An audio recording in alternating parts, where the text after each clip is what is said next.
인천시가 정부의 수도권 방역 강화 조치 기간 연장에 발맞춰 지난 14일까지 진행했던 인천형 생활 속 거리 두기 방역 수칙을 무기한 연장하기로 했습니다. 이번 무기한 연장은 수도권에서 코로나19 집단 감염 확산세가 줄어들지 않는 데 따른 것으로 시는 상황 안정 시까지 기존 조치를 무기 연장하고 방역 강화 등 확산을 막기 위해 총력 대응할 방침입니다. 인천형 생활 속 거리 두기 연장으로 복지시설, 노인장애인 등 취약계층 이용시설 개방 연기가 이뤄지고 공공기관과 공기업의 재택근무, 시차 출퇴근 등이 시행돼 시민들의 밀접 접촉이 최소화됩니다. 박남춘 시장은 코로나19의 지역사회 확산을 차단하기 위해 방역 수위를 높이고 광범위한 점수검사로 감염 고리를 차단하는 데 모든 행정력을 집중하겠다고 말했습니다. 미추홀구 생활 폐기물 수거 업체들이 16일 미추홀구 보건소를 위문 방문했습니다. 주식회사 남구위생과 천산환경 대표들은 미추홀구 보건소를 방문해 과일과 음료수 등을 전달하며 코로나19 방역에 힘쓰고 있는 의료진과 직원들을 격려했습니다. 이들은 최근 코로나19에 대응하는 보건소 직원들이 경무로 지쳐간다는 소식을 들었다며 헌신에 대한 감사와 응원을 전하고자 방문하게 됐다고 말했습니다.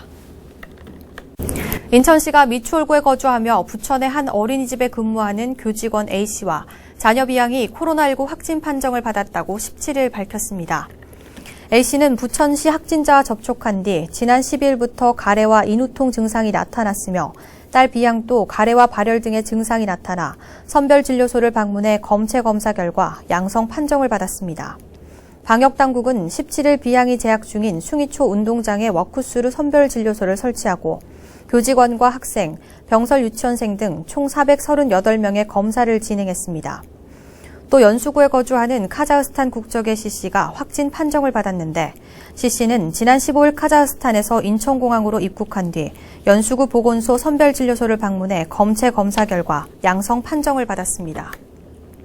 인천시가 코로나19 확산을 막기 위해 공공기관의 물놀이용 수경시설 105곳에 대한 운영을 전면 중단한다고 밝혔습니다. 시는 유아 어린이 등 감염병 취약계층이 물놀이장을 많이 이용하고 한정된 공간에 이용자가 장시간 머물러 생활 속 거리 두기 수칙 준수가 어려운 점을 고려해 운영 중단을 결정 내렸습니다.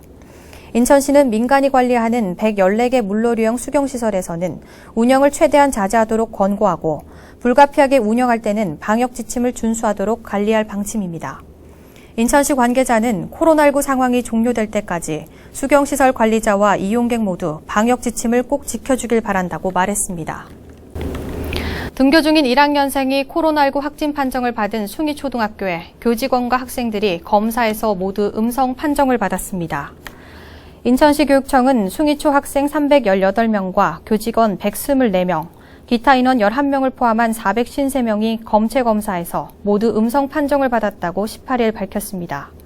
방역당국은 1학년생 A양이 코로나19 양성 판정을 받자 학교 운동장에 워크스루 선별진료소를 설치하고 학생과 교사 등을 대상으로 검사를 진행했습니다. A양은 부천시의 한 어린이집 교직원인 어머니 B씨와 함께 지난 16일 코로나19 양성 판정을 받았습니다. 시교육청은 숭이초등학교의 등교를 중지하고 원격 수업으로 전환했으며 추후 등교 재개 여부는 방역당국과 협의해 결정할 방침입니다.